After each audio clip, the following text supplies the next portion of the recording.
What is up, YouTube? This is your host, Ranee B, here to spill that homicidal tea. And today's blend is one that I just took the wrapper off of. So it is so fresh with overtones of deceit and a funny little scent. What is that? Oh, stupidity. As always, like and subscribe, and please share on different social media platforms.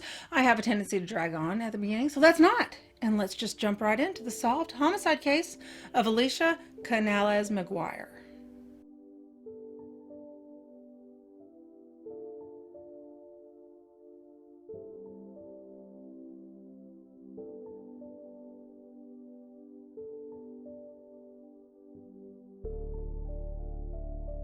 Alisha Canales-McGuire was a 24-year-old girl with a reputation for kindness and always spreading positive vibes. She had just tied the knot in July, and it was only September, so it was still fresh on her mind. She was working at an assisted living facility and told coworkers about how excited she was to start a family with her new husband.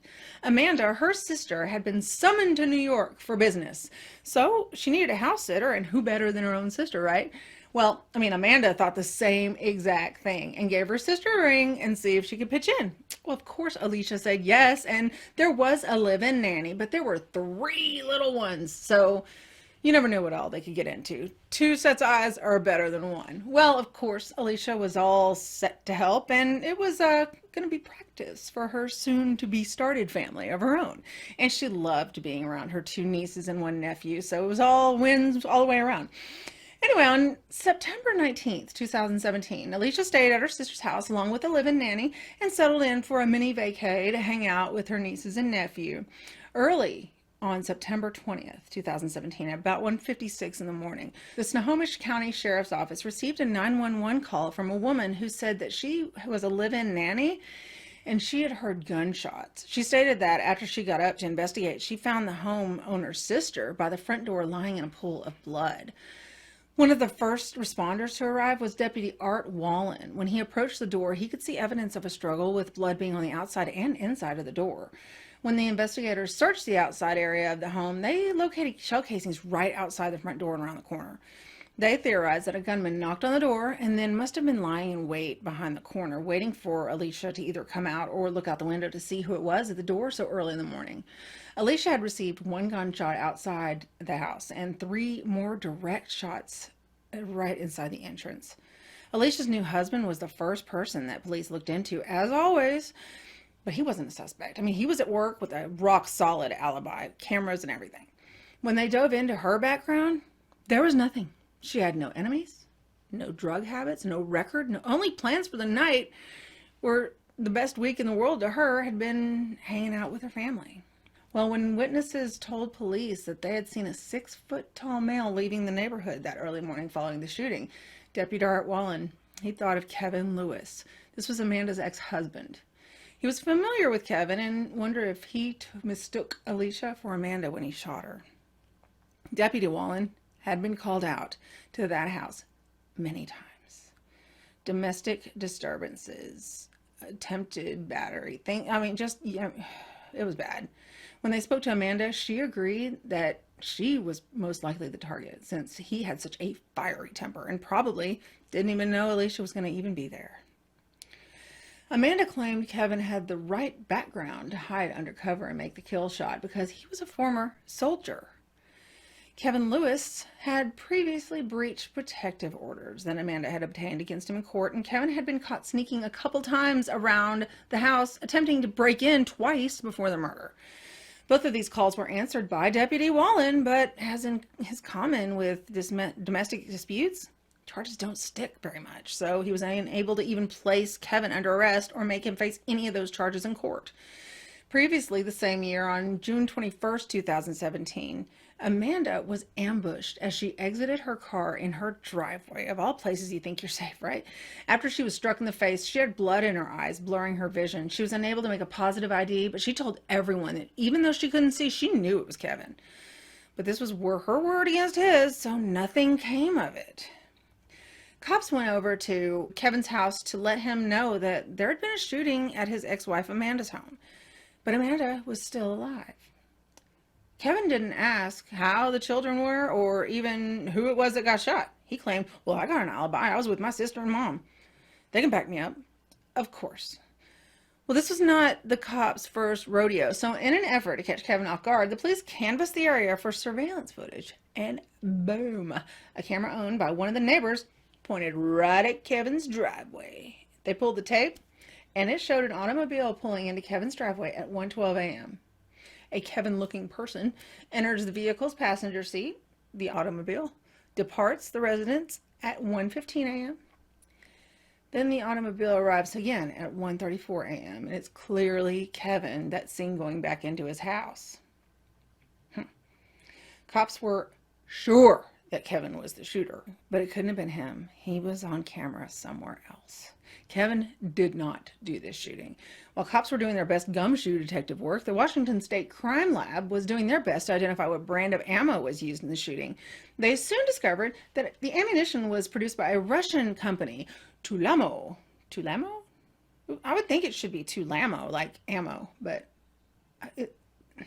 my Texan wants to say Tulamo. Shut the fuck up. No one cares. Anyway, we're going to say Tulamo.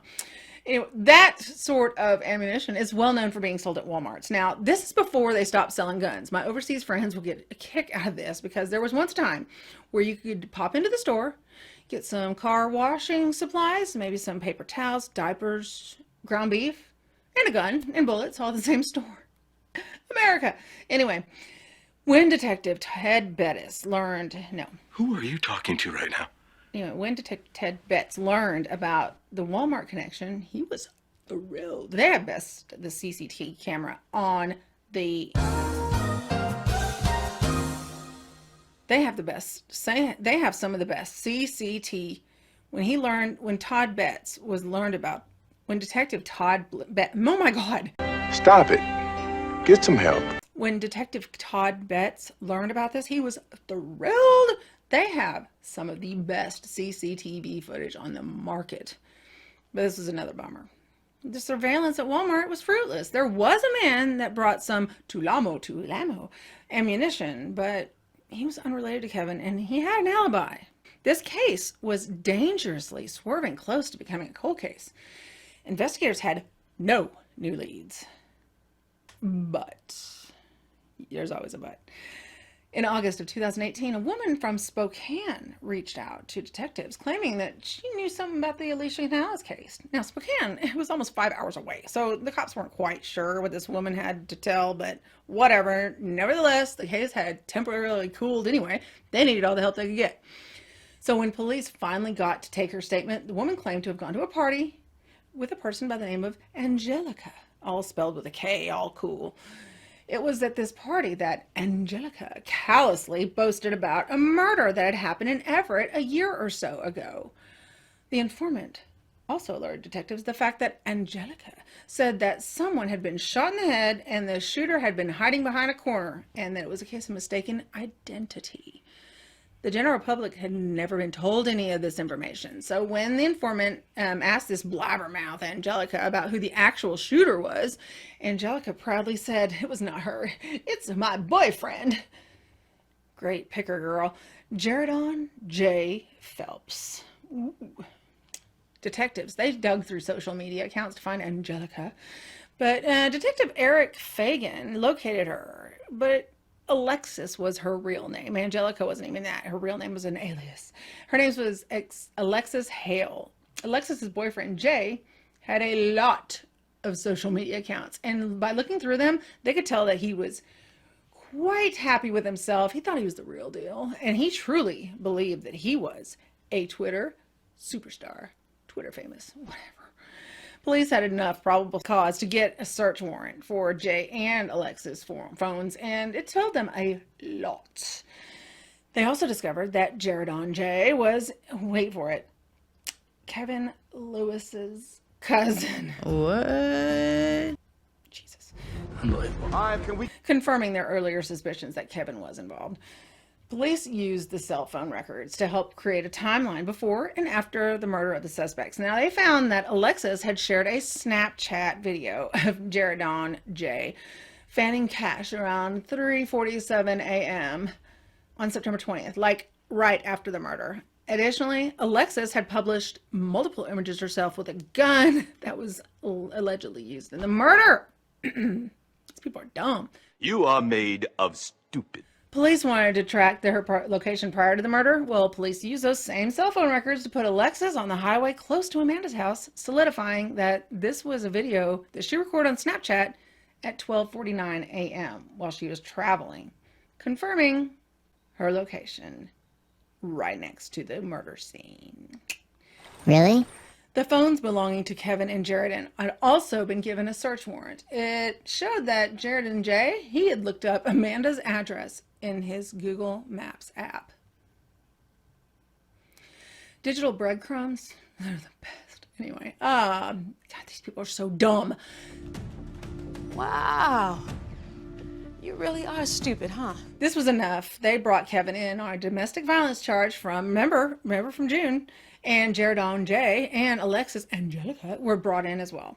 Although police had hoped that one of them would confess, they didn't think that Jaredon Jay would be the one to crack. I don't know why I like saying it, Jaredon Jay, because I think that he probably thinks he's really cool by going by Jay, so I'm going to name him both, because I just can't stand killers, so disrespect. When questioned, Jaredon Jay acknowledged that Kevin had given him $2,400 in exchange for killing Amanda. That's a price of life for somebody, $2,400. But this idiot hadn't realized that he killed the incorrect person until after the fact. Well, Jaredon Jay agreed to go to the crime scene and show them what happened and how he even hid and shot Amanda when he was behind the corner. When Amanda opened the door, he shot. She fell. He opened the door further and fired 3 more shots into her to make sure she was gone. He took off after that. They charged them, all 3, with first-degree murder. Now, all 3 were convicted, with Jaredon Jay receiving 31 and a half years in prison. And Alexis, she received 15 years in prison. I believe, if I can remember correctly, she was only like 16 at the time. What an idiot, dude. Have fun having your 20s inside, boo. They also charged Kevin Lewis for the battery charge from the driveway ambush and sentenced him to 39 months for that. He went to a separate trial in November 2021 for first-degree murder, and it only took the jury 3 hours to convict him and sentence him to life in prison without parole. We all know what I would rather have had, but you know what? You don't get your way all the time, so I'm going to keep it together and just be happy that he's going to eat his little prison food for the rest of his life. Bitch. Now, this one, I bet a lot of you have heard of. I mean, this was a recent case featured on a lot of news channels and true crime shows. But I just like the twists in it, so I thought it would be a good fit for this channel.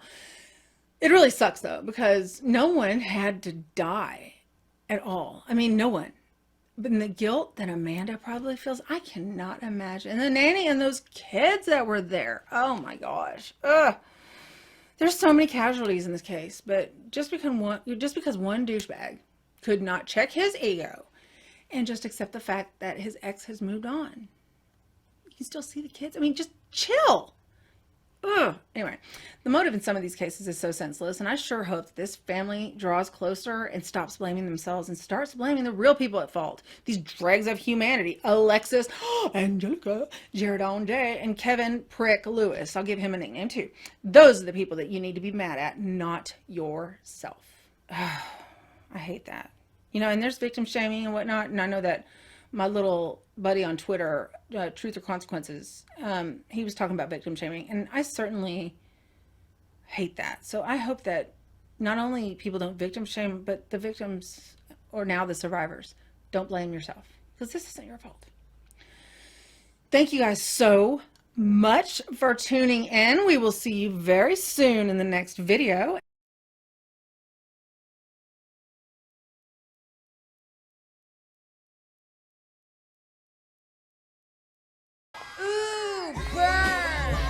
And until then, stay safe and don't be dumb and kill people. Ugh. Anyway, I'm supposed to smile at the end, but this case made me sick, so I don't know. Bye.